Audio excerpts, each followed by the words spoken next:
नमस्कार, DD news में आपका स्वागत है। मैं हूं चंद्रशेखर जोशी और आइए सबसे पहले आपको दिखाते हैं इस वक्त की हेडलाइंस। दिल्ली में आयोजित कौटिल्य इकोनॉमिक कॉन्क्लेव में पीएम मोदी का संबोधन। कहा, निवेश के लिए भारत दुनिया में सबसे पसंदीदा जगह। करोड़ों देशवासियों का विश्वास, सरकार की सबसे बड़ी पूंजी। हरियाणा विधानसभा चुनाव के लिए शनिवार को मतदान। चुनाव आयोग ने की सभी तैयारियां पूरी। सुरक्षा के पुख्ता इंतजाम। संवेदनशील मतदान केंद्रों पर तैनात किए जाएंगे अतिरिक्त सुरक्षा बल। प्रदेश की सभी 90 सीटों के लिए एक ही चरण में होगी वोटिंग। छत्तीसगढ़ के बस्तर में नक्सलियों के खिलाफ सुरक्षा बलों को मिली बड़ी कामयाबी। सुरक्षा बलों के साथ मुठभेड़ में 30 नक्सली ढेर। नक्सलियों के पास से भारी संख्या में हथियार बरामद।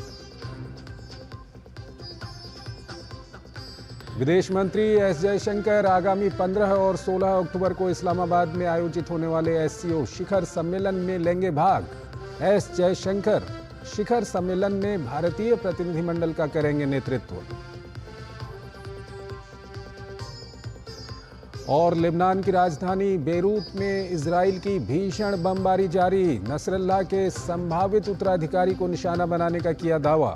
ईरान के सर्वोच्च नेता अयतुल्ला अली खामनेई ने तेहरान की ग्रैंड मस्जिद से इजराइल को दी कड़ी चेतावनी। और आइए अब खबरों को विस्तार से देखते हैं। प्रधानमंत्री नरेंद्र मोदी ने नई दिल्ली में तीसरे कौटिल्य आर्थिक सम्मेलन को संबोधित किया। 6 अक्टूबर तक चलने वाले इस सम्मेलन में अहम आर्थिक मुद्दों पर मंथन हो रहा है।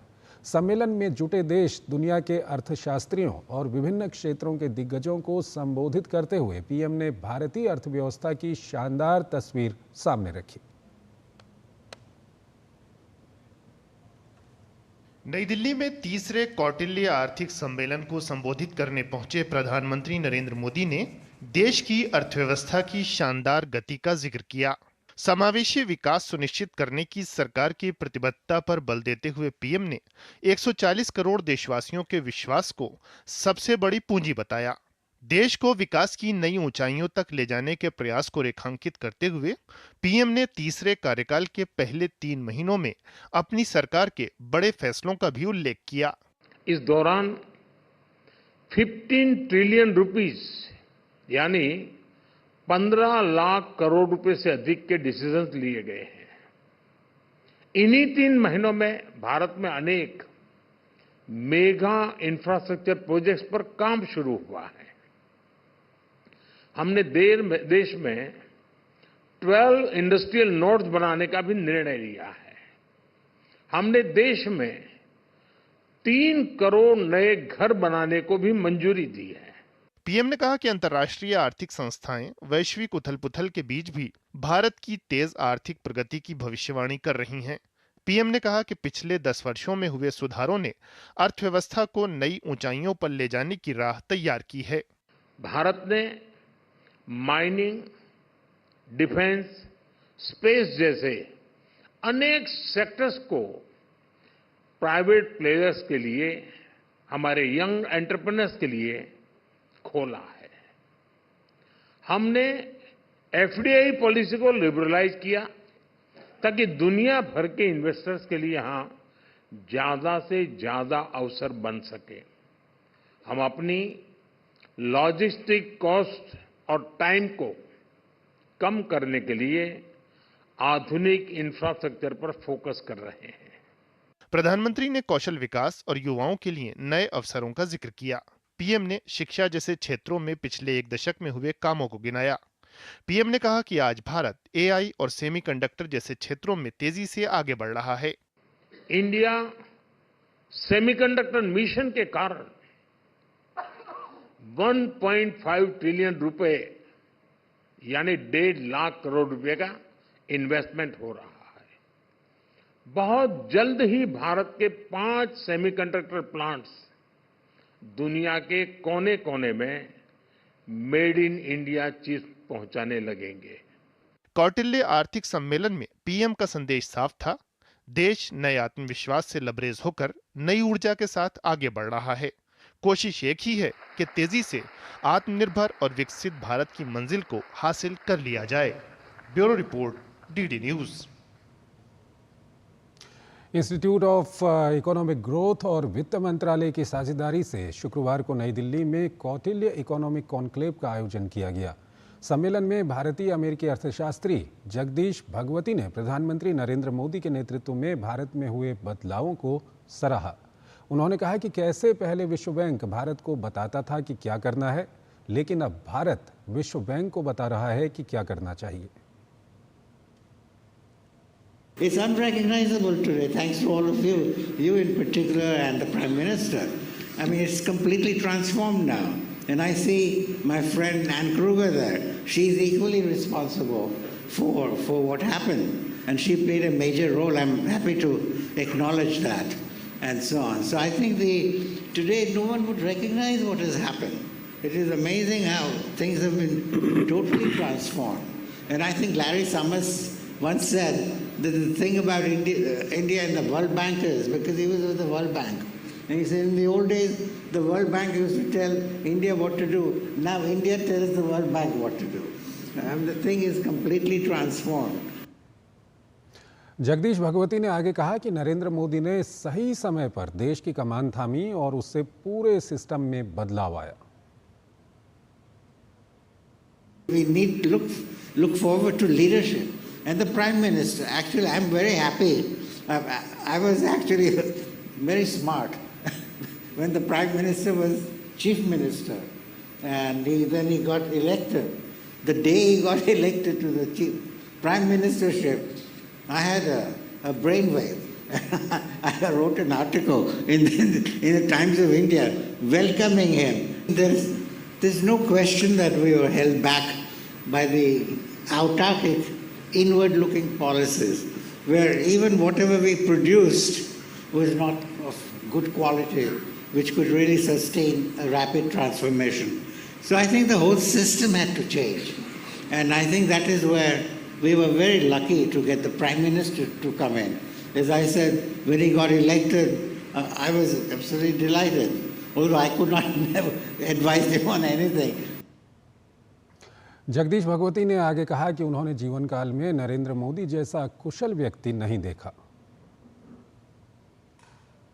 Once we get ourselves on the right track, then India is a country of countless numbers of gifted people, and they will come in. They're bound to. But the system has to be moving. So we have to know which bus to board and so on. And I think this is something which the Prime Minister has made very clear from the beginning. And I think he's also been very involved in poverty and in women's issues. I mean, these are two important areas. So once I asked him, because I used to be able to go to him. He was very nice. And so once I said, what is so special that you want to convey to the people? And he said, if I want to build a bus stop in a village, then all I need is cement. Right. But he said, I also want to go further and to say that the conductor ought to treat the people who board the bus, who are usually poor, to treat them with respect. Now, I had never heard anybody trained in Cambridge or anywhere else talk like that. I mean, to me, it was a huge surprise that anybody could think like that. And that endeared me to him. वहीं उन्होंने प्रधानमंत्री द्वारा महिलाओं के लिए किए गए कार्यों की सराहना करते हुए कहा कि वो इस विषय पर एक किताब तक लिख सकते हैं।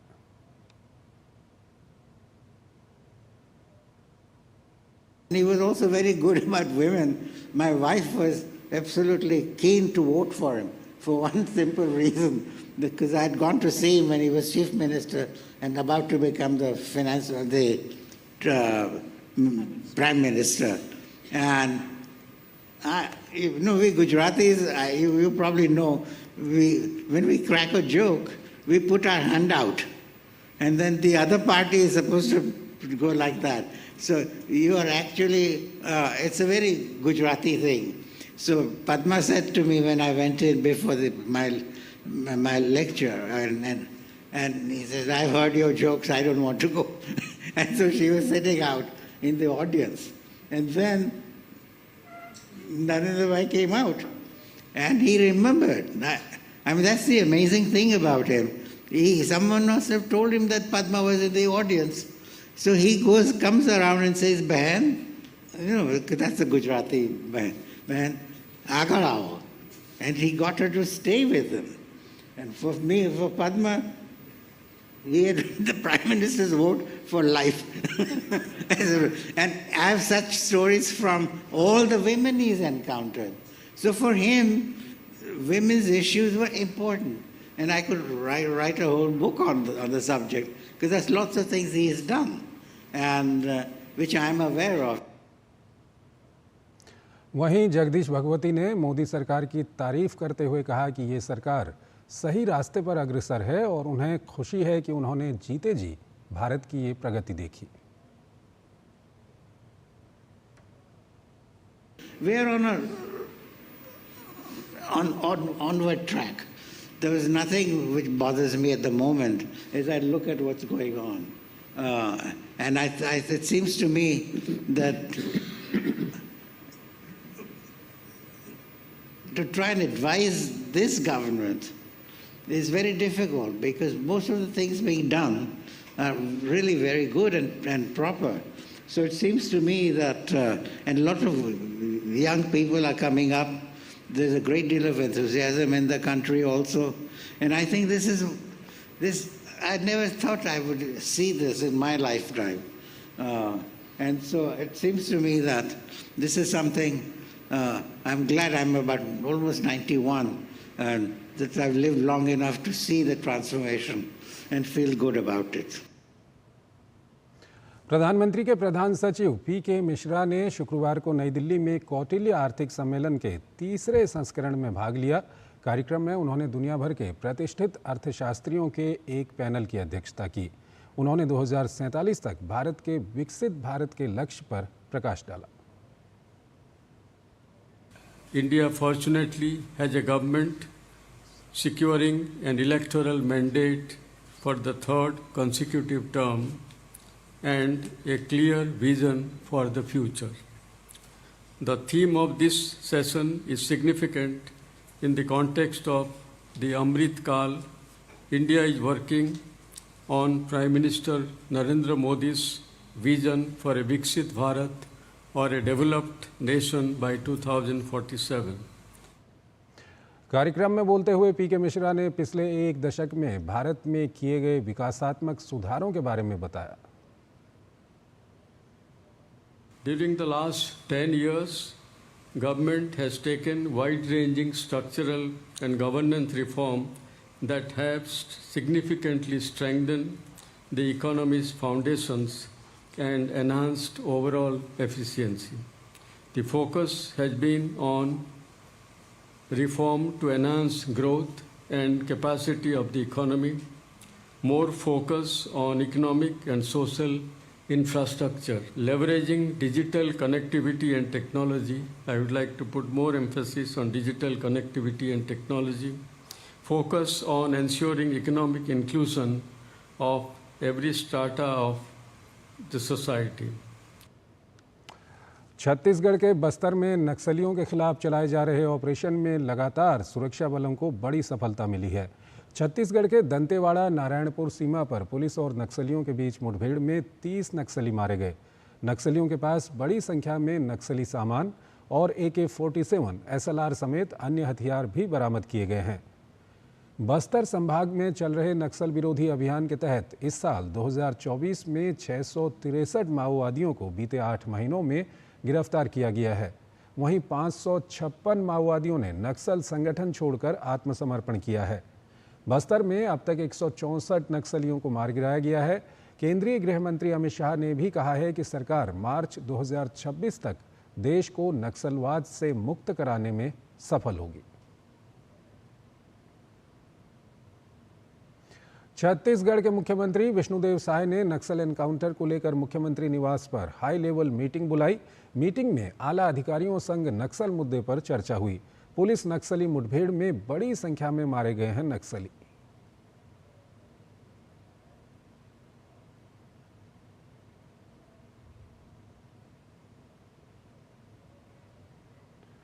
विदेश मंत्री एस जयशंकर आगामी 15 और 16 अक्टूबर को इस्लामाबाद में आयोजित होने वाले SCO शिखर सम्मेलन में भाग लेंगे।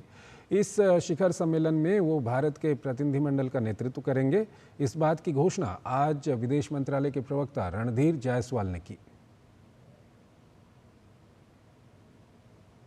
The External Affairs Minister will lead our delegation to Pakistan to participate in the SCO summit, which will be held in Islamabad on 15th and 16th, I understand, of October. उन्होंने कहा कि भारत लगातार वैश्विक हालातों पर नज़र बनाए हुए है। भारत ने देशों और नागरिकों की सुरक्षा को लेकर कुछ दिन पहले भी बयान जारी कर गहरी चिंता व्यक्त की थी।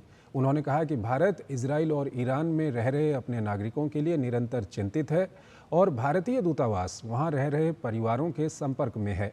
उन्होंने कहा कि इजराइल, ईरान और अन्य देशों से उड़ानें चल रही हैं और लोगों के पास वहां से निकलने का विकल्प है। We had also issued a statement a few days back expressing our deep concern in what's happening in the region.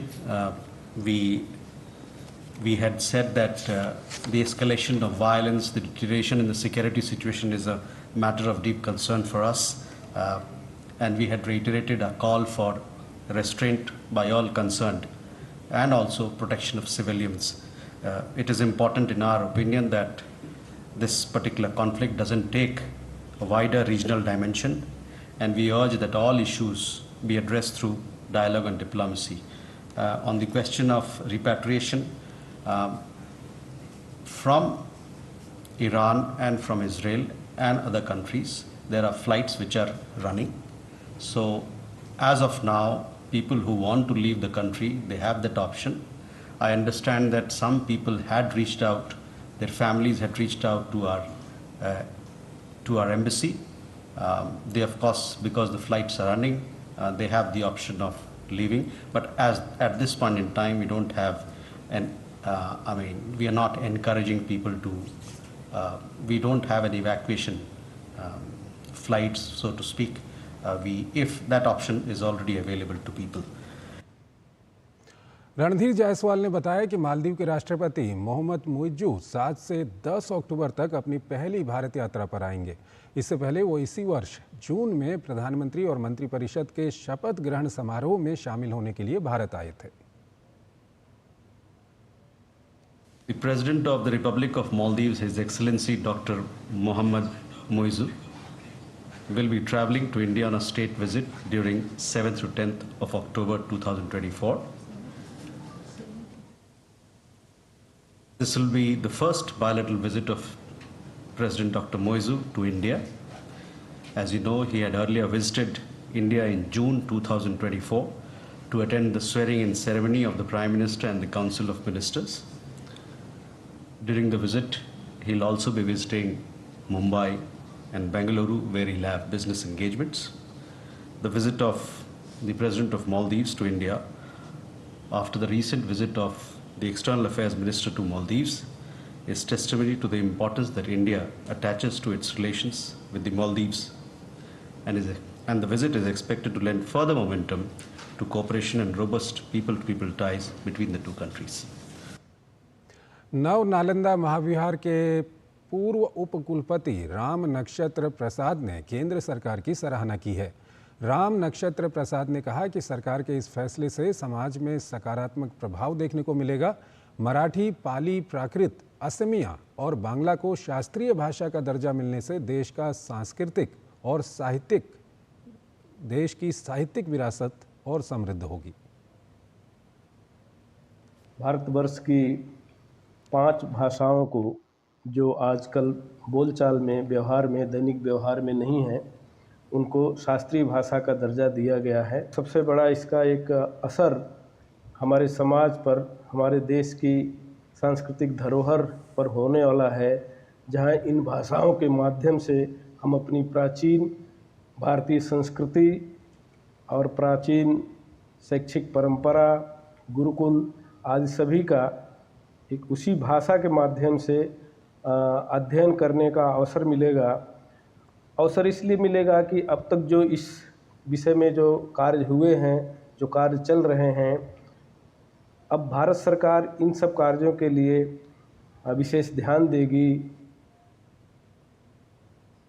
केंद्र सरकार की ओर से 5 भाषाओं को शास्त्रीय भाषा का दर्जा दिए जाने पर देश दुनिया के विद्वानों ने खुशी व्यक्त की है। प्राकृत स्कॉलर सोसाइटी के अध्यक्ष प्रेम सुमन जैन ने सरकार के इस फैसले की सराहना करते हुए कहा कि अब प्राकृत भाषा की विकास को नई गति मिलेगी। किसी भी भारतीय भाषा के साहित्य को सही ढंग से समझने के लिए प्राकृत भाषा की जानकारी बहुत आवश्यक है।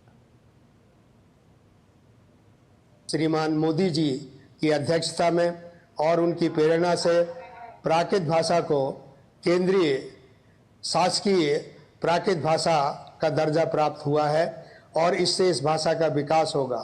वास्तव में प्राकृत भाषा भारत में जन भाषा के रूप में प्रचलित रही है और प्रारंभ से ही इसका जन भाषा के साथ, जन संप्रदाय के साथ, लोगों के साथ निकट का संबंध रहा है। प्राकृत भाषा को शास्त्रीय दर्जा मिल जाने से प्राकृत भाषा का विकास संभव हो सकेगा। प्राकृत भाषा का विकास इसलिए भी जरूरी है कि अगर हम भारतीय साहित्य को समझना चाहते हैं, चाहे वो संस्कृत साहित्य हो, गुजराती साहित्य हो, राजस्थानी साहित्य हो, मराठी साहित्य हो, तो प्राकृत भाषा की जानकारी होना जरूरी है। केंद्रीय मंत्रिमंडल की ओर से असमिया को शास्त्रीय भाषा का दर्जा दिए जाने पर केंद्रीय मंत्री सर्बानंद सोनोवाल ने कहा कि कैबिनेट बैठक में पीएम मोदी ने पाली, प्राकृत, बंगाली, मराठी के साथ असमिया भाषा को भी शास्त्रीय भाषा का दर्जा दिया है। वहीं इसके लिए सर्बानंद सोनोवाल ने देश और विदेश में बसे हुए असमिया लोगों की ओर से प्रधानमंत्री को धन्यवाद दिया। माननीय प्रधानमंत्री जी ने पाली, प्राकृत, मराठी और बंगाली का साथ असमिया भाषा को भी क्लासिकल लैंग्वेज के हिसाब से मान्यता दी है। तो इसके लिए मैं असम की हर असमिया की तरफ से, देश और विदेश में बसे हुए सभी की तरफ से माननीय प्रधानमंत्री जी को हृदय से आभार व्यक्त करना चाहता हूँ। मुझे असमिया होने के नाते मुझे बहुत गर्व महसूस हुआ है और अपनी माँ की गोद में जो भाषा मैंने सीखी है उसी भाषा को आज दुनिया के मंच पे एक बड़ी मान्यता दी है। तो इससे बड़ा क्या हो सकता है। राष्ट्रपति द्रौपदी मुर्मू ने शुक्रवार को राजस्थान दौरे पर माउंट आबू में प्रजापिता ब्रह्मा कुमारी ईश्वरीय विश्वविद्यालय में स्वच्छ और स्वस्थ समाज के लिए आध्यात्मिकता विषय पर आयोजित एक वैश्विक शिखर सम्मेलन में भाग लिया। इसके अलावा राष्ट्रपति बांसवाड़ा के मानगढ़ धाम में आदि गौरव समारोह कार्यक्रम में भी शामिल हुई। राष्ट्रपति द्रौपदी मुर्मू का राजस्थान दौरा कई मायनों में खास रहा। इस दौरे के तहत राष्ट्रपति ने कई कार्यक्रमों में हिस्सा लिया। राष्ट्रपति ने माउंट आबू में स्वच्छ और स्वस्थ समाज के लिए आध्यात्मिकता विषय पर आयोजित वैश्विक शिखर सम्मेलन में भाग लिया। ये आयोजन प्रजापिता ब्रह्म कुमारी ईश्वरीय विश्वविद्यालय के द्वारा आयोजित किया गया। कार्यक्रम को संबोधित करते हुए राष्ट्रपति द्रौपदी मुर्मू ने कहा, आध्यात्मिकता का मतलब धार्मिक होना या सांसारिक कार्यों का त्याग कर देना नहीं है। आध्यात्मिकता का अर्थ है अपने भीतर की शक्ति को पहचान कर अपने आचरण और विचारों में शुद्धता लाना। आध्यात्मिकता का मतलब धार्मिक होना या सांसारिक कार्य का त्याग कर देना नहीं है। आध्यात्मिकता अर्थ है अपने भीतर की शक्ति को पहचान कर अपने आचरण और विचारों में शुद्धता लाना। इसके अलावा राष्ट्रपति द्रौपदी मुर्मू बांसवाड़ा के मानगढ़ धाम पहुंची, जहां जनजाति विभाग की ओर से आदि गौरव समारोह कार्यक्रम का आयोजन किया गया। समारोह में राष्ट्रपति ने करीब 20,000 से अधिक लाभार्थियों को डीबीटी के जरिए 63 करोड़ का भुगतान किया। वहीं 7,362 राजीविका स्वयं सहायता समूह की बहनों को भी चेक की राशि वितरित की गई। आदिवासियों के आस्था के केंद्र स्थल मानगढ़ धाम में राष्ट्रपति ने समारोह को संबोधित करते हुए कहा कि जनजातीय लोगों में बहुमुखी प्रतिभा है और इनके द्वारा बनाए उत्पादों को बाजार तक लाने की कोशिश की तारीफ करती हूँ। महिलाओं का विकास किसी भी समाज के विकास का आईना है। इस सम्मान समारोह से ये भी सिद्ध होता है कि जनजाति समुदाय के लोगों में बहुमुखी क्षमता है और उन्होंने अनेक क्षेत्रों में अमूल्य योगदान दिया है। राजस्थान के मुख्यमंत्री भजनलाल शर्मा ने मानगढ़ धाम में धूड़ी के विकास के लिए 5 करोड़ रुपए की घोषणा करने के अलावा यहां पुलिस चौकी की व्यवस्था को लेकर भी ऐलान किया। उन्होंने कहा कि देश की राष्ट्रपति महिला सशक्तिकरण का प्रतीक है। 5 करोड़ रुपए उस धूनी के लिए हम करना चाहते हैं कि जिससे कि अच्छी सुसज्जित और अच्छी हमारी वो धूनी बने। इसके लिए 5 करोड़ रुपए की मैं घोषणा करता हूं। और दूसरा, मैं यहाँ पुलिस चौकी की आवश्यकता है, एक पुलिस चौकी भी यहाँ हो, मैं आज उसकी भी घोषणा करता हूँ। इससे पहले राष्ट्रपति ने मानगढ़ धाम में गोविंद गुरु की समाधि पर श्रद्धांजलि अर्पित की। वहीं मानगढ़ धूनी के दर्शन कर शहीदों को नमन किया। राजस्थान से ब्यूरो इनपुट के साथ डीडी न्यूज। राष्ट्रपति द्रौपदी मुर्मू ने अपने दौरे में खासतौर पर युवाओं पर फोकस किया। उन्होंने विकसित भारत की संकल्पना में युवाओं के योगदान को लेकर खासतौर पर तरजीह दी। इसी के साथ महिलाओं और छात्राओं के आगे बढ़ने पर खुशी जताई कि छात्राएं और महिलाएं हर क्षेत्र में नाम रोशन कर रही है। कैमरा पर्सन राकेश पटेल के साथ महेश दाधिच, डीडी न्यूज, मानगढ़ धाम, बांसवाड़ा।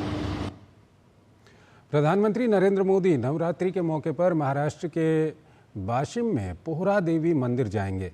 बता दें कि महाराष्ट्र के वाशिम में स्थित पोहरा देवी मंदिर बंजारा समुदाय का सबसे पवित्र मंदिर माना जाता है। हाल ही में महायुति सरकार ने मंदिर के विकास के लिए 725 करोड़ रुपए आवंटित किए हैं। प्रधानमंत्री की इस यात्रा को चुनावी नजरिए से भी देखा जा रहा है। महाराष्ट्र में जल्द ही विधानसभा चुनाव होने वाले हैं और वाशिम में बंजारा समुदाय चुनाव में बड़ी भूमिका निभाता है। महाराष्ट्र के वाशिम जिले में इस बार की नवरात्रि विशेष होगी। प्रधानमंत्री नरेंद्र मोदी शनिवार को यहां के प्रसिद्ध पोहरा देवी गांव जाएंगे, जहां वह पोहरा देवी मंदिर में पूजा अर्चना करने के साथ साथ संतों की समाधियों पर भी जाएंगे।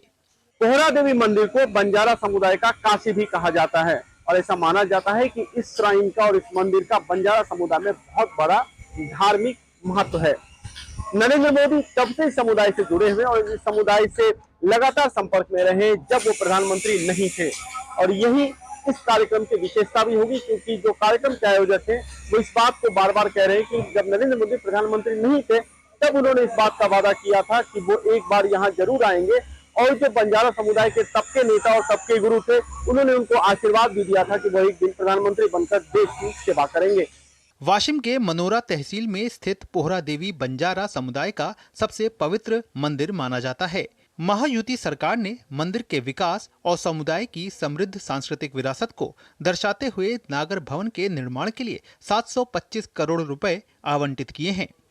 बंजारा समाज के सामाजिक आर्थिक प्रगति के लिए 5 मार्च 2020 को हमने संसद में प्रधानमंत्री जी से मुलाकात की थी। मोदी जी ने तब पोहरा देवी आने के लिए हमारा आमंत्रण स्वीकार किया था, लेकिन कोरोना के कारण वो आ नहीं पाए थे। आज वो दिन आया है और पूरा बंजारा समाज आनंदित है। इस बीच प्रधानमंत्री मोदी यहां एक विशाल जनसभा को भी संबोधित करेंगे और पीएम किसान सम्मान निधि की 18वीं किस्त जारी करेंगे। स्थानीय लोग इस यात्रा को लेकर काफी उत्साहित हैं। ये पवित्र भूमि, पावन भूमि जो पोहरागढ़ है, ये जब 2014 में रामराव बापू ने बोला था कि भाई एक दिन मोदी जी पोहरा देवी आएंगे और आना, ये बापूजी के बोल थे। आज वो बोल पूरे हो रहे।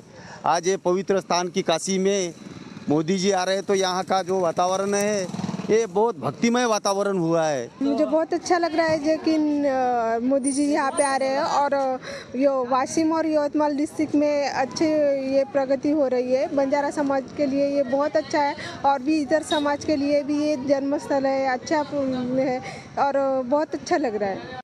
मुगलों, निजामों और अंग्रेजों के खिलाफ बंजारा की लड़ाई का गौरवशाली इतिहास अच्छी तरह से प्रलेखित है और प्रधानमंत्री मोदी ने विभिन्न अवसरों पर इसे उजागर किया है।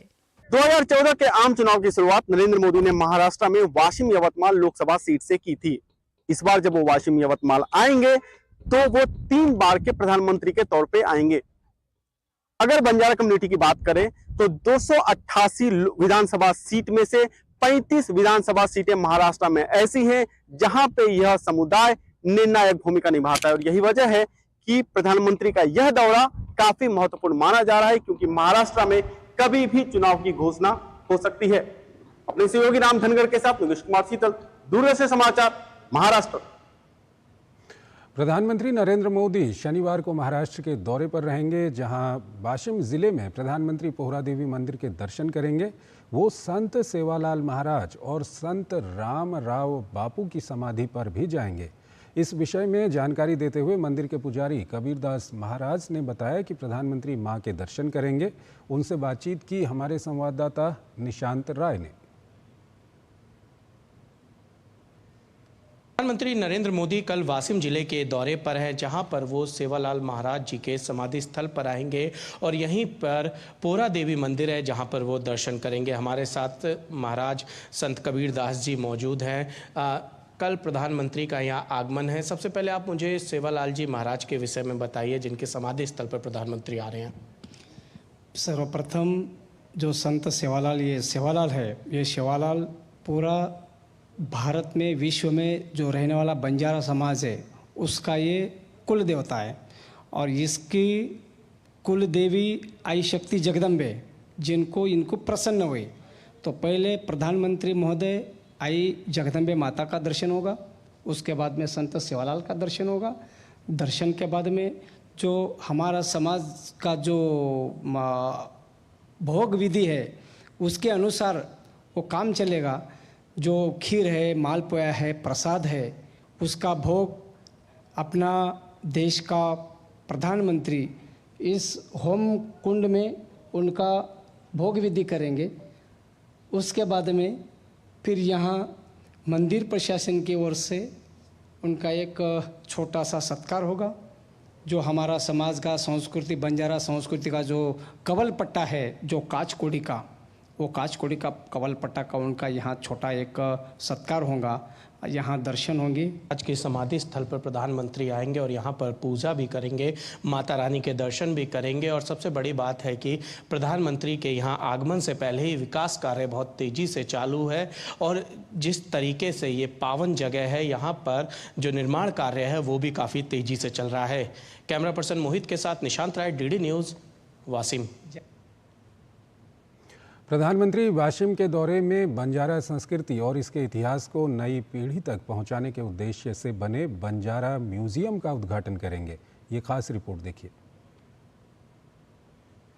बंजारा समुदाय और उसका देश के प्रति समर्पण आदिकाल से लेकर आज तक कहीं ना कहीं हमने किताबों में, फिल्मों में तो देखा था, लेकिन आंखों से जानने का मौका मिलेगा ये किसी ने सोचा नहीं था। लेकिन अगर बात की जाए वाशिम में, तो वाशिम में बंजारा विरासत यानी कि बंजारा समुदाय को लेकर एक म्यूजियम बनाया गया है और म्यूजियम के पीआरओ हम भावेश पटेल जी हमारे साथ मौजूद हैं। भावेश जी, पहला सवाल, अगर इस म्यूजियम की बात की जाए तो इसके निर्माण के पीछे क्या उद्देश्य रहा और इसमें क्या क्या चीज़ों का आपने ध्यान में रखा जब ये म्यूज़ियम बनाया जा रहा था?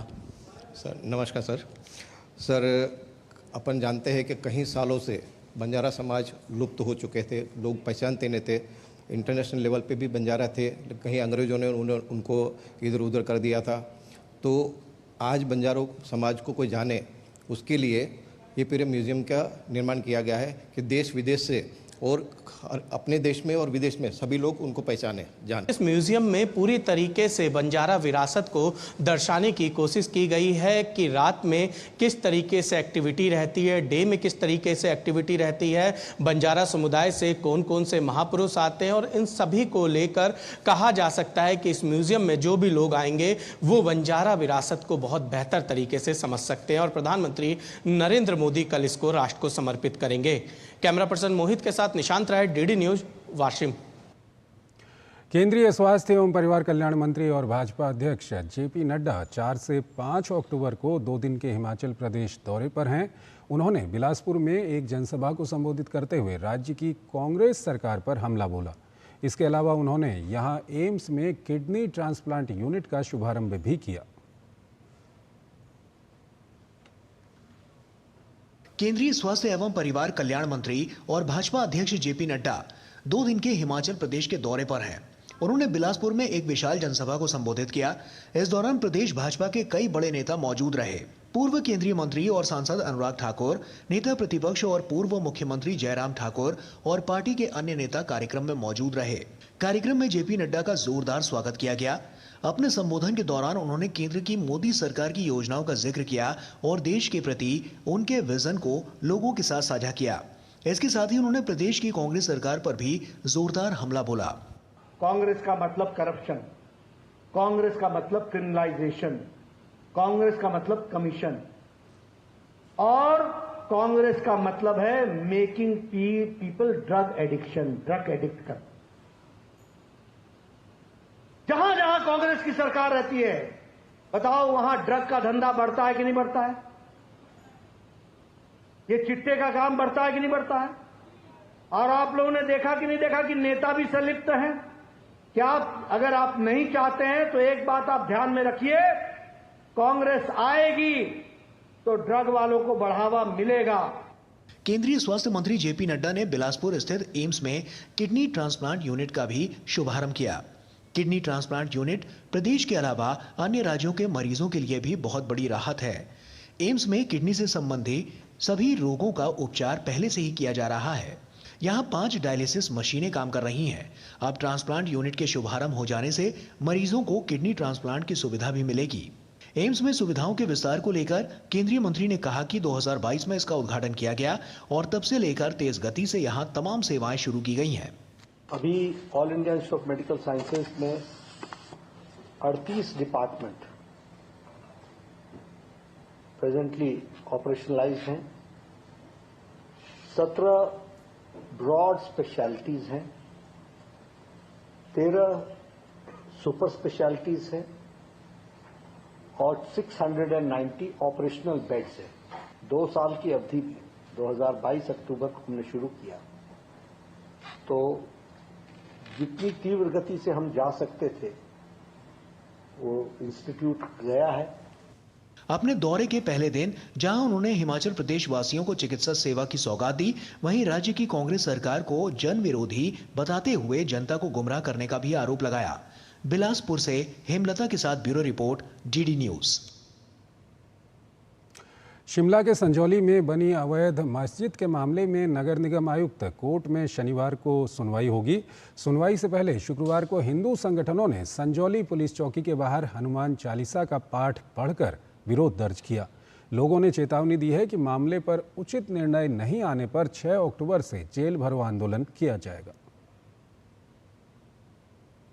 हम लोग 6 तारीख को सरकार का जो भी निर्णय आएगा, अगर सौहार्दपूर्ण हिमाचल प्रदेश सरकार समझेगी कि हिमाचल प्रदेश में 98% लोगों के लिए उनके हित में वो फैसला लाए और वास्तव में हिमाचल प्रदेश सरकार उन सनातनियों के साथ है, तो मुझे लगता है वो बेहतर जो निर्णय होगा बेहतर रहेगी।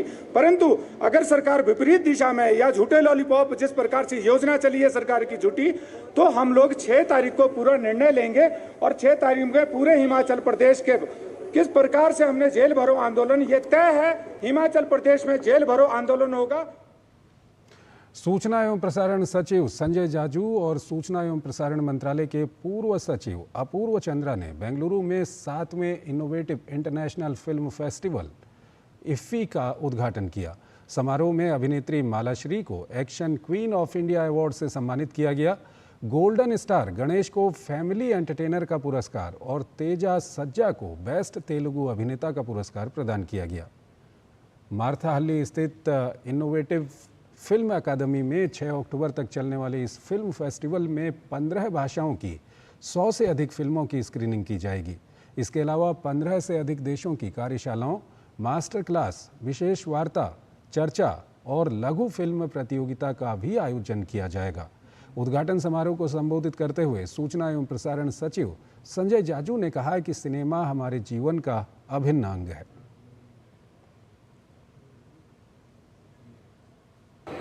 This is my karma bhumi. I have been in South India all my life, so I really feel so good when I come to this part of the world. Very happy that such efforts are happening. Cinemas are our life and blood, and this is where we derive the maximum pleasure. This is where we come to when we require our emotional support, and You know, without cinema, India would never have any entertainment. Himachal में toilet seat पर tax लगाने के मामले में एक बार फिर कांग्रेस सरकार पर सवाल खड़े हो रहे हैं। इसे लेकर विपक्ष कांग्रेस पर हमलावर है और विवाद के बाद सरकार ने अधिसूचना को वापस ले लिया है। यानी एक नए यू टर्न को लेकर एक बार फिर कांग्रेस सरकार की किरकिरी हो रही है। हिमाचल में एक बार फिर से सरकार का वो फैसला जिसको लेकर सरकार को यू टर्न लेना पड़ा है। टॉयलेट सीट सेस का ये पूरा मामला है जिस पर विवाद हुआ, सरकार ने एक फैसला लिया, उसके बाद विपक्ष ने निशाना साधा।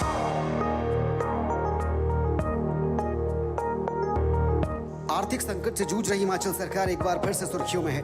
कांग्रेस की सुखविंदर सिंह सुक्खू सरकार अब हिमाचल में आपके घर के शौचालय पर भी टैक्स लगाने की तैयारी में थी।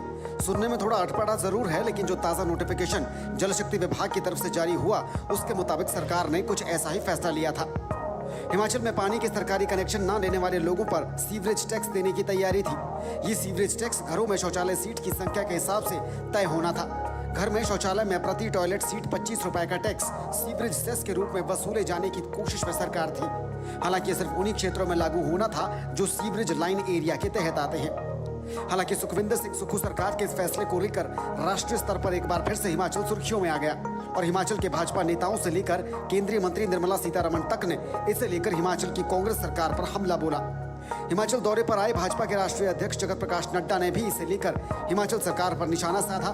सुक्खू जी को देखो, उसने टॉयलेट पर भी टैक्स लगा दिया। अब इसको क्या कहे, मति भ्रष्ट बोले, क्या बोले, बुद्धि भ्रष्ट बोले, क्या बोले? उधर मुख्यमंत्री सुखविंदर सिंह सुक्खू ने भी इन खबरों का खंडन किया। उन्होंने कहा कि टॉयलेट सीट पर टैक्स लगाने जैसी कोई बात नहीं थी और प्रदेश सरकार कोई भी जन विरोधी फैसला नहीं ले रही है। नहीं, वो तथ्यों से परे है। हरियाणा चुनाव है, हरियाणा चुनाव को मद्देनजर रख के कभी हिंदू मुस्लिम की बात करती है, कभी सीवरेज की बात कर रहे हैं। इस बीच पूरे मामले को लेकर सरकार पर सवाल उठने के बाद सरकार ने अधिसूचना को वापस ले लिया। वहीं हिमाचल सरकार के अतिरिक्त मुख्य सचिव ओमकार शर्मा ने भी अधिसूचना वापस लिए जाने की पुष्टि की है। जब ये नोटिफिकेशन फाइनली उसमें माननीय डिप्टी सीएम को वेटिंग के लिए गई तो उन्होंने कहा कि ये देखने में कुछ अबसर्ड लगता है। जो 25 रुपए का पर टॉयलेट का जो हमने सीवरेज चार्ज लगाया था उसको जो विड्रॉ कर दिया गया।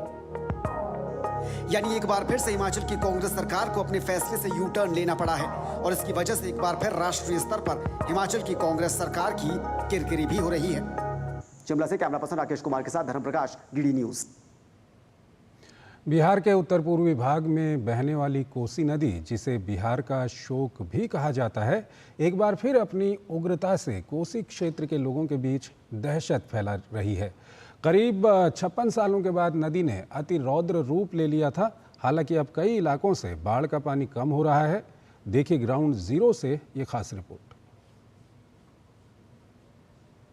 नेपाल में पिछले दिनों हुई भारी बारिश से कोसी और गंडक सहित उत्तर बिहार की अधिकांश नदियों में उफान है। 1 दर्जन से अधिक स्थानों पर तटबंध टूटा है। कोसी, वीरपुर बराज और गंडक बराज में इस बार 56 साल के बाद रिकॉर्ड पानी डिस्चार्ज हुआ है और उसके कारण ही उत्तर बिहार के बड़े इलाकों में बाढ़ का पानी फैल गया। इस बीच बिहार के मुख्यमंत्री नीतीश कुमार शुक्रवार को बाढ़ प्रभावित क्षेत्र का निरीक्षण करने दरभंगा पहुंचे। मुख्यमंत्री ने जिलाधिकारी व संबंधित अधिकारियों को पीड़ितों को राहत सामग्री पहुँचाने के साथ ही कई महत्वपूर्ण निर्देश दिए। मुख्यमंत्री नीतीश कुमार ने साथ ही ऐलान किया कि बाढ़ पीड़ितों को 7-7 हजार रुपए की आर्थिक मदद सरकार की ओर से की जाएगी। वर्ष उन्होंने निर्णय लिया, पहले 6,000 रुपया दिए जाते थे बाढ़ पीड़ितों के खाता में, इस बार 7,000 रुपया दिया जाएगा।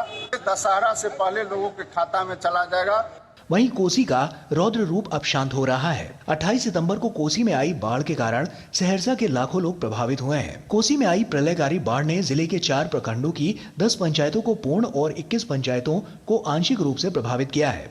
मैं आपसे भी अपील करता हूं, अगर आपके पास नाव है तो निश्चित आप लोग जो है हमको उपलब्ध करा दीजिए। अभी ये ऐसी घड़ी है कि जिसको जो है हमको नावों की भी आवश्यकता अगर लगती है स्थानीय स्तर पे, क्योंकि जिला प्रशासन जो है इनपुट के हिसाब से एनडीआरएफ की टीम भेजता है। स्थानीय स्तर पे स्थानीय नाव जो है अगर अच्छे कंडीशन में है तो हम इकरारनामा करेंगे और उसको भी। जिला प्रशासन मुस्तैदी से बाढ़ पीड़ितों की मदद कर रही है। तटबंध के अंदर फंसे लोगों की मदद के लिए सरकार नाव एम्बुलेंस भी चला रही है और इसके साथ ही नाव से गांव-गांव जाकर सूखा राशन भी पहुंचाया जा रहा है। कोसी नदी में 2.5 घंटे का सफर करके और बरियाही गांव तक आप लोग को पहुंचाया हूं और इसके बाद में यहाँ पे जो राशन वितरण वाला काम चल रहा है। बिहार के बाढ़ प्रभावित जिलों से लोगों को सुरक्षित निकालने के लिए एनडीआरएफ के कुल 17 और एसडीआरएफ के कुल 19 टीमों को तैनात किया गया है। वहीं प्रभावित इलाकों में करीब 930 नावें संचालित की जा रही हैं। जैसे जैसे पानी कम हो रहा है, लोगों को भी स्वास्थ्य के प्रति जागरूक किया जा रहा है, किस तरह से रहें, किन दवाइयों का इस्तेमाल करें। पूरी टीम जा रही है, गर्भवती महिलाओं के लिए भी काम हो रहा है। उम्मीद की जा रही है कि जल्द ही सब कुछ सामान्य हो जाएगा। डीडी न्यूज के लिए कुमार जय के साथ मधुरेश नारायण। झारखंड हाईकोर्ट ने धनबाद में कोयला चोरी और इसमें पुलिस की कथित मिलीभगत की जांच सीबीआई से कराने के आदेश दिए हैं। हाईकोर्ट ने इस आदेश के बाद भाजपा एक बार फिर हेमंत सरकार पर हमलावर है। रांची से हमारे वरिष्ठ सहयोगी दिवाकर कुमार की ग्राउंड रिपोर्ट। धनबाद में कोयला चोरी की जांच अब सीबीआई करेगी। झारखंड हाईकोर्ट ने इससे संबंधित याचिका पर अपना फैसला सुना दिया है। अदालत ने अपने आदेश में कहा है कि प्रार्थी की ओर से याचिका में उपलब्ध कराए गए सभी साक्ष्य जांच योग्य है। 22 सितंबर को इस मामले में फैसला सुरक्षित रख लिया गया था, वो फैसला आज आ गया है। ये मामला सीबीआई को सुपुर्द किया गया है और इसकी जांच अब सीबीआई करेगी कि जिन जिन पुलिसकर्मियों की संलिप्तता है उन पर कार्रवाई हो। हाईकोर्ट के इस आदेश के बाद भाजपा एक बार फिर राज्य सरकार पर हमलावर है। हेमंत सोरेन के राज्य में हो रहा था, यानी पिछले सारे रिकॉर्डों को तोड़ते हुए उन्होंने नया कीर्तिमान स्थापित किया। इसको कह सकते हैं बेहताशा कोयला की चोरी। और कोयला की चोरी मैं कहूंगा कि सरकारी संरक्षण में हुआ। श्री मरांडी ने आरोप लगाया कि कोयला चोरी राज्य सरकार के संरक्षण में हुआ है। उन्होंने कोयला चोरी में शामिल अधिकारियों को निलंबित करने की भी मांग की। सीबीआई की जांच होगी तो दूध का दूध, पानी का पानी हो जाएगा। आज भी मैं हेमंत सोरेन जी से कहता हूं, अगर अपने आप को कहते हैं कि भाई हम पाक साफ है, हम कहीं भी शामिल नहीं है, तो इस प्रकार की जितनी भी अफसर वहां पदस्थापित रहे और कोयला की वहां चोरी होती रही। आज तो सीबीआई ने जांच के आदेश दे दिया, सीबीआई जांच करेगी तो सब पता चलेगा। लेकिन आज भी उनको कार्रवाई कर देना चाहिए, ऐसे लोगों को सस्पेंड कर देना चाहिए, उनके ऊपर एफआईआर लॉन्च कर देना चाहिए। धनबाद में कोयले का धंधा और इसको लेकर माफियागिरी की कहानी 2012 में गैंग्स ऑफ बासेपुर के जरिए बॉलीवुड के पर्दे पर भी दिखी थी, जिसमें कोयला नगरी के काले कारनामे और रंजिश की कहानी थी। अब इसकी कालिख पुलिस तक पहुंचती दिख रही है, जिसका पर्दाफाश करने की जिम्मेदारी सीबीआई को मिली है। अब उम्मीद की जानी चाहिए कि इस कोयला नगरी में कोयले के अवैध धंधे में संलिप्त सफेद पोशों का चेहरा भी बेनकाब हो सकेगा। डीडी न्यूज के लिए रांची से विकास के साथ मैं दिवाकर कुमार। मध्य प्रदेश की डॉक्टर मोहन यादव सरकार सुशासन और विकेंद्रीकरण का नया मॉडल प्रस्तुत कर रही है। यही कारण है कि सरकार नीतिगत निर्णय केवल राजधानी भोपाल से ही नहीं बल्कि राज्य के निचले इलाकों में भी जाकर लेने का काम कर रही है। मध्य प्रदेश की अगली कैबिनेट रानी दुर्गावती को समर्पित की जा रही है, जो शनिवार को बुंदेलखंड के दमोह जिले के सुदूर अंचल सिंग्रामपुर में होगी। रानी दुर्गावती को याद करते हुए दमोह के सिंग्रामपुर में न सिर्फ मोहन कैबिनेट की बैठक शनिवार को होने जा रही है, बल्कि लाडली बहनों के खाते में भी इस महीने की किश्त अंतरित की जाने वाली है। 5 अक्टूबर को रानी दुर्गावती की जयंती है। मध्य प्रदेश के मुख्यमंत्री अपनी अगली कैबिनेट बैठक 5 अक्टूबर को रानी दुर्गावती को समर्पित करने जा रहे हैं। इस बार भोपाल के सचिवालय में नहीं बल्कि दलपत शाह और रानी दुर्गावती की स्मृतियों को सहेजे दमोह जिले के सिंग्रामपुर में होगी। दरअसल सिंग्रामपुर दमोह जिले की तहसील चबेरा के अंतर्गत आने वाली एक ग्राम पंचायत है, जिसकी दूरी दमोह मुख्यालय से लगभग 54 किलोमीटर और जबलपुर जिले से लगभग 51 किलोमीटर है, जो गौंड शासक राजा दलपत शाह एवं रानी दुर्गावती की राजधानी रही। सिंग्रामपुर के पास ही रानी दुर्गावती का किला है, जो सिंगौरगढ़ किले के नाम से प्रसिद्ध है। सिंग्रामपुर में राजा दलपत शाह की समाधि स्थल एवं रानी दुर्गावती की विशाल प्रतिमा स्थापित है। हमें हमारी ऐतिहासिक हमारे महापुरुषों की वीरता, और उसके बारे में जो उसका जो गर्व है वो अनुभव होना चाहिए, जिससे कि आने वाली पीढ़ी भारत पर गर्व कर सके। इस दौरान केवल कैबिनेट की बैठक ही नहीं बल्कि एक भव्य कार्यक्रम का भी आयोजन होगा, जहां राज्य सरकार लाडली बहन योजना की किश्त भी लाडली बहनों के खाते में अंतरित करने वाली है।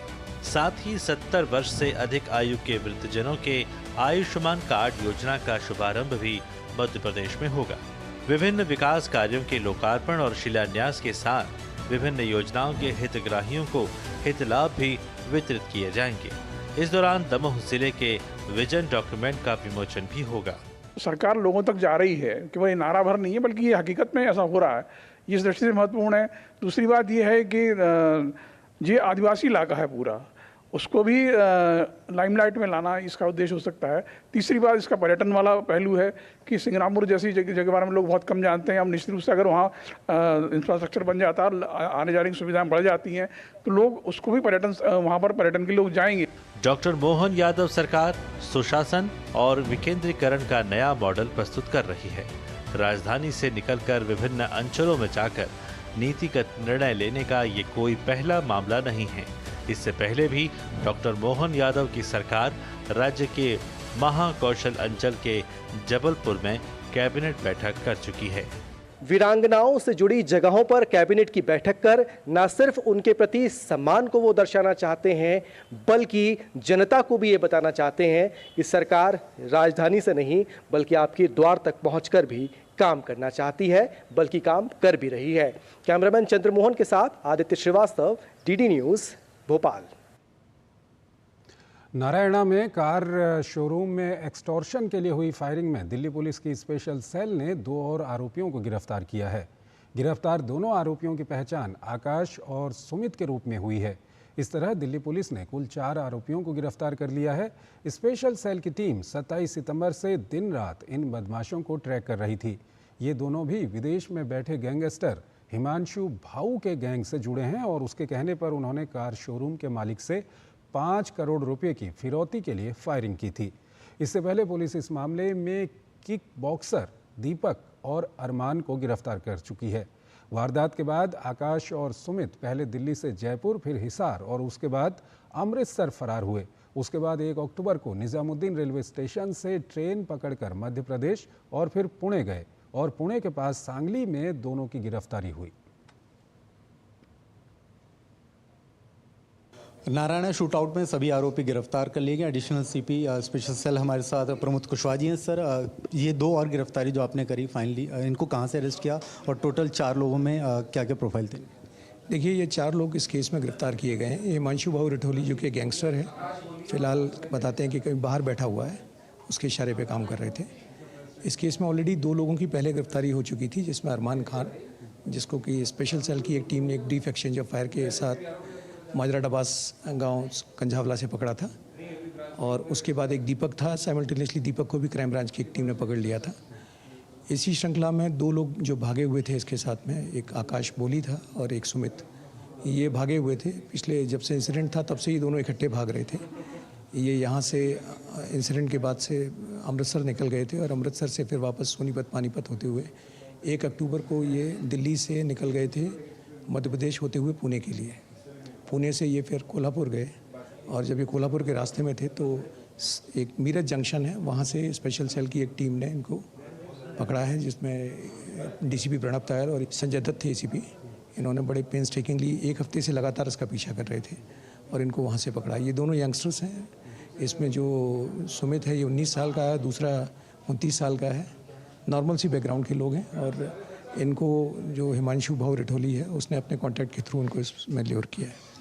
किस तरह की एक्सटॉर्शन की डिमांड थी और कितनी गोलियां एग्जैक्ट चली, क्या कुछ पता लग पाया? देखिए, इसमें इन्होंने 5 करोड़ के एक्सटेंशन की डिमांड करने की कोशिश की थी, और इसमें 15 से 20 गोलियां वहाँ पे जो खूल मिले उसके हिसाब से चली थी। ये 2 शूटर्स थे जिन्होंने चलाई थी। ये पूरा का पूरा गैंग अप पकड़ा जा चुका है। हिमांशु बाहर है, उसके लिए भी हम लोग प्रयास कर रहे हैं। हिमांशु पर लगाम कैसे लगाने की तैयारी होगी, क्योंकि लगातार वारदातें हिमांशु के द्वारा अब बढ़ रही हैं दिल्ली में, जिस तरह का खौफ वो फैलाने की कोशिश कर रहा है? देखिए, हमारे पास में दूसरे तरीके होते हैं। बाहर से एक बार इसका अगर ठिकाना सर्टेन हो जाएगा तो लीगल चैनल्स हैं, एमलेट और एक्सट्रेडिशन के जो प्रोसेस हैं उसके थ्रू इसको एक्सट्रेडिट कराने की कोशिश करेंगे। किस तरह से भागने की कोशिश करते थे? आपने बताया कि कुछ सर्विलांस के जो मैसेज थे उस पर ट्रेस ना हो, उस तरह के टेक्नोलॉजी का इस्तेमाल कर।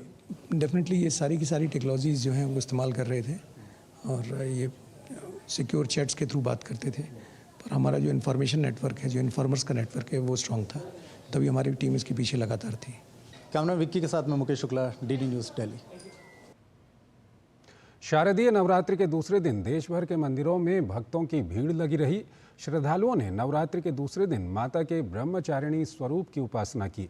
आपको छोड़ जाते हैं इस रिपोर्ट के साथ और आप हमारी पूरी टीम को इजाज़त दीजिए। नमस्कार।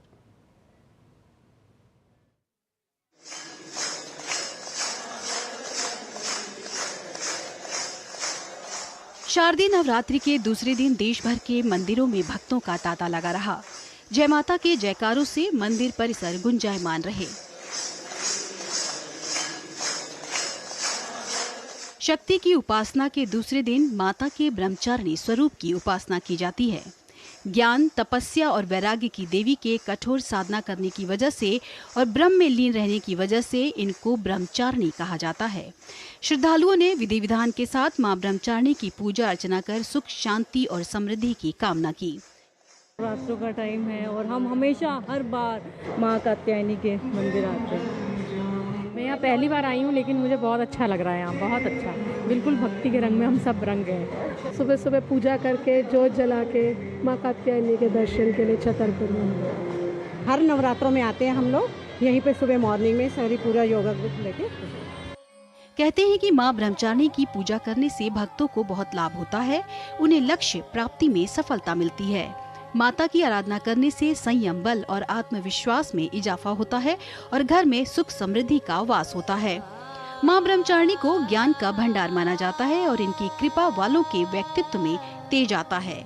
इस मौके पर प्रधानमंत्री नरेंद्र मोदी ने सोशल मीडिया एक्स पर एक वीडियो शेयर कर शुभकामनाएं दी और लिखा, नवरात्रि के दूसरे दिन समस्त देशवासियों की ओर से मां ब्रह्मचारिणी को मेरा विशेष नमन। माता से विनती है कि अपने भक्तों को हर चुनौती का सामना करने की शक्ति प्रदान करे। मां शक्ति के 9 रूपों की पूजा करने वाले तमाम साधक मां की कृपा और आशीर्वाद पाने के लिए नवरात्रि का व्रत रखते हुए पूजा अर्चना कर रहे हैं। ज्योतिषियों की माने तो ग्रहों और नक्षत्रों के खास संयोग के चलते इस बार की नवरात्रि बेहद खास है। ग्रहों के संयोग कुछ ऐसे बन रहे हैं कि इस नवरात्रि मां का विशेष आशीर्वाद सबको मिलेगा। डॉक्टर सुयश शर्मा के साथ ब्यूरो रिपोर्ट, टीटी न्यूज़।